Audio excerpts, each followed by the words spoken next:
Ang sinasabi po nila, kinakampihan ko raw ang mga Diskaya. Hindi po, tuntunin natin from the beginning. I am very consistent. Ang batas po ang aking sinusunod, ang tinutuntun ko. Meron po kasing isang taong nagsabi, nag-intriga, nagpalabas ng kung anong klaseng intriga, na ako raw po, o maring hindi ako, isa raw mambabatas ang lumapit sa Diskaya, humihingi raw po ng 1 billion pesos.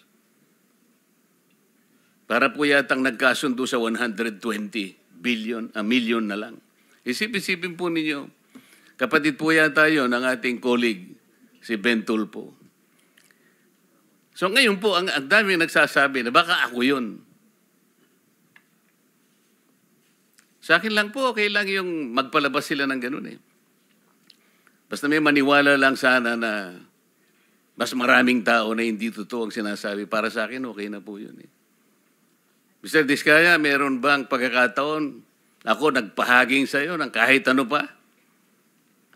Your Honor, wala po. Wala po talaga.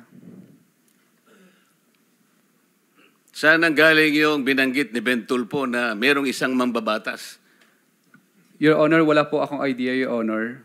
Hindi po Ben Tulfo, Ramon Tulfo pala. Sorry.